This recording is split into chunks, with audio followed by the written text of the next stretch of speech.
Hello दोस्तों, नमस्कार। आपकी मेरे चैनल प्रॉपर्टी इन्वेस्टमेंट जर्नलिस्ट में स्वागत है। मेरा एक दूसरा भी चैनल है पैसा और सुकून सब ठीक ठाक है। आज का हमारा टॉपिक मैरिज इशू के ऊपर रहेगा। ये बहुत ही सेंसिटिव और बर्निंग टॉपिक आजकल है। एक्चुअली यंग जो जनरेशन है उसमें हम कह सकते हैं कि जो ओल्ड जनरेशन के जो एक तरह से टाइम टेबल था उसको फॉलो नहीं कर पा रहे हैं या नहीं हो पा रहा है। और इस इशू को लेके हम देखते हैं कि काफ़ी एक तरह से यंग जनरेशन डिस्टर्ब है और एक जो स्टेबिलिटी ऑफ मैरिज की है वो भी इतनी स्टेबल नहीं है जितनी कि पहले होती थी। तो इसके बारे में ही आज हम कुछ खुलासा करेंगे। खुलासा in the sense try to will get the knowledge of that how marriage can be stable और how to choose the partner, कैसे हमें आगे बढ़ना चाहिए, क्या हमें करना चाहिए। तो इसके बारे में सबसे पहले मैं ये बताऊंगा कि जैसे ही एजुकेशन कंप्लीट होती है स्टूडेंट लाइफ से, जैसे ही वो अर्निंग लाइफ में जाता है तो क्या है कि उसको एक अपना टाइमलाइन बनाना चाहिए कि मुझे इस एजुकेशन के बाद और जॉब के लिए ट्राई करना है। जैसे कि भाई मान लो किसी को ग्रेजुएशन के बाद, किसी को पीजी के बाद और किसी को और हायर एजुकेशंस के बाद अगर ऐसा है तो उसको पहले अपने एक टाइमलाइन सेट करनी चाहिए कि उस टाइम के बाद मैं अपना जॉब ढूंढना स्टार्ट करूँगा। तो मान लो कि भाई किसी को ग्रेजुएशन के बाद ही मैक्सिमम लोग जॉब सर्च करते हैं और मैं ये ही मतलब राय दूंगा कि ज़्यादा एजुकेशन में कोई फ़ायदा है नहीं। जो टॉप क्रीम है 95 अबव से परसेंटेज जो है तो they can go for the higher study और they can go some research और some special type of job. तो that is a different thing. But maximum 90% लोग जो है ग्रेजुएशन के बाद ही जॉब देखते हैं। तो हैव ए टाइमलाइन कि ग्रेजुएशन कब तक कंप्लीट हो जाएगी। तो ग्रेजुएशन कंप्लीट होने के बाद उसको अपने जॉब के बारे में सोचना है। तो जॉब के लिए उसको सिर्फ 2 ईयर्स ही देना चाहिए, चाहे कंपटीशन करे, प्रिपरेशन करे या कुछ भी करे। With in 2 years, with in that 2 years timeline he should get stable in his job definitely. अगर उसके कुछ सपने ज़्यादा है और भाई उस चीज़ को नहीं ऑक्यूपाई कर पाया और उसने फिर अपना मोड चेंज करना पड़ा, भाई एक जगह फोकस है दूसरी जगह फोकस लगाना, have a tolerance in 1.5 year. Specially you can say 1 year tolerance हो रख सकता है।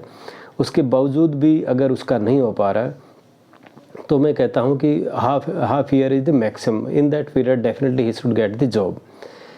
क्योंकि जॉब जब कंप्लीट होगा, एजुकेशन के बाद जब जॉब कंप्लीट होगा तो तभी तो वो मैरिज की तरफ जाएगा।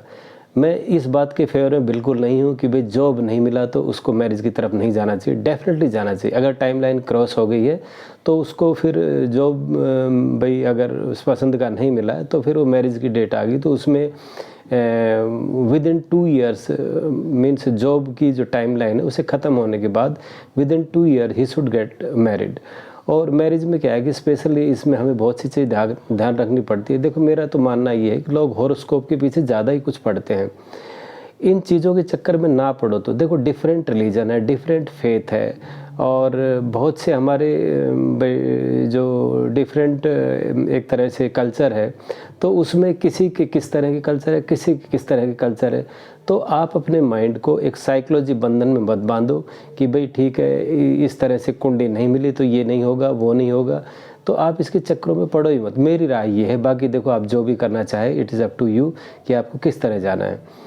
तो जैसे कि मान लो हम फॉर एग्जांपल हम ग्रेजुएशन को लेके चलते हैं तो ग्रेजुएशन अगर हम उसको कहें भाई 6 ईयर्स, हम 5 ईयर्स मान लेते हैं कि एडमिशन होता है बच्चे का और 12 ईयर्स +2 हो जाता है, 12 6 18 हो गए। 18 के बाद ग्रेजुएशन आप लगा लो भी 3 ईयर्स का, 18 3 21 और फिर 21 के बाद आप 2 साल जॉब के ले लो। 23 में आपका जॉब डेफिनेटली सेट होना चाहिए।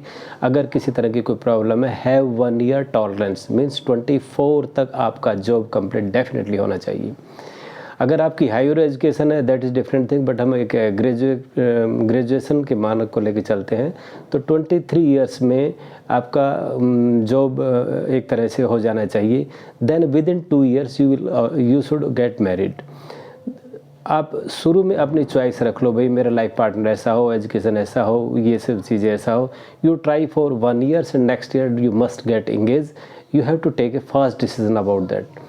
और मान लो विद इन 2 ईयर नहीं भी हो पाया तो take 1 year more as a tolerance. तो आपका 3rd ईयर में तो होना ही चाहिए। आपको अपनी चॉइस को कंप्रोमाइज़ करना होगा। बिकॉज स्पेशली लड़कियों में बहुत होता है कि मैं अपने से हायर एजुकेटेड अर्निंग मेंबर से ही शादी करूं और कई बार वो नहीं मिल पाता है, इसलिए भाई टाइम ज़्यादा निकल जाता है। बाय दैट टाइम आजकल तो देखोगे 30 cross, 32 cross, 35 cross, and after that कहेगी अभी क्या करना, अभी तो एज हो गई, let I should be like that only.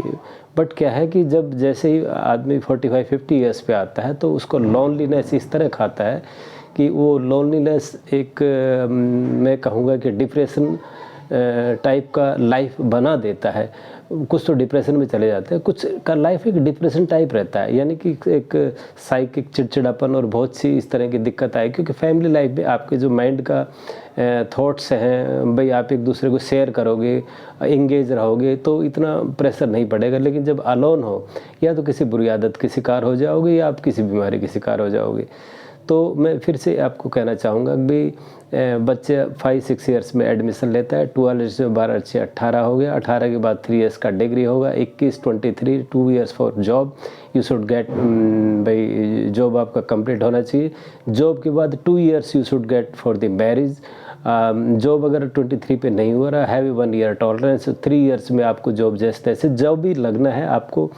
कितनी आप प्लानिंग बनाते हो, किस टाइम लाइन पे आप भाई क्या कर पाते हो, तो 23 ईयर्स में आपका कंप्लीट होना चाहिए, या 1 ईयर टॉलरेंस उसे कंप्लीट होना ही चाहिए।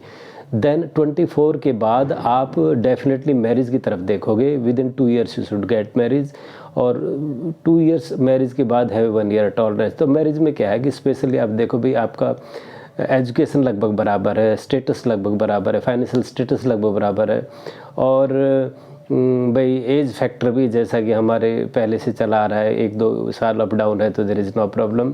और बेटर ये है कि विद इन 500 किलोमीटर या विद इन 300 किलोमीटर में आप शादी करो, में कोई ईस्ट से वेस्ट है, हालांकि इट्स ऑल राइट कहीं भी से भी शादी करो, but better it is with in 300 अगर आप किलोमीटर में शादी करते हो तो एक अच्छी बात है।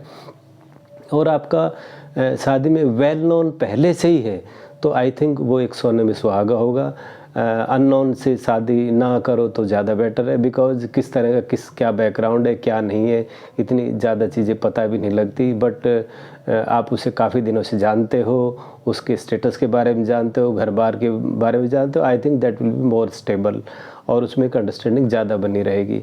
तो आप भाई 23 + 2 ईयर्स में यू मस्ट गेट मैरिड, और 23 ईयर्स के बाद 1 साल अब टॉलरेंस लगा लो तो 24 ईयर्स में डेफिनेटली मैरिज हो। अब नेक्स्ट 2 ईयर्स में you should gate A issue, यानी कि उसमें भी क्या है कि आप ज़्यादा टाइम मत लो कि भाई हम बर्थ कंट्रोल करेंगे, हम फैमिली प्लानिंग करेंगे और उस हिसाब से 3-4-5 साल निकाल दो। कई बार ऐसा होता है कि आपने 4-5 साल निकाल दिए, बाद में इशू ऐसा होता है कि आप बड़े परेशान हो जाते हो और बाद में बड़ी दिक्कत आ जाती है। तो within 2 years you should get issue also, let it be tolerance of 1 year, within 3 years you should make a family planning, have a get 1 issue. उसके बाद क्या है कि लाइफ एक तरह से ऑटो में चलेगी, उसके बाद आपको ज़्यादा करने की ज़रूरत नहीं है, तो वो लाइफ ऑटो में चलेगी। तो मेरा एक छोटा सा मैसेज था, मेरा एक छोटा सा कॉन्सेप्ट था, और I think from my side it is a better one, it is up to you follow और not follow. Thank you very much. मेरा टॉपिक यहीं पर तक था। Thank you.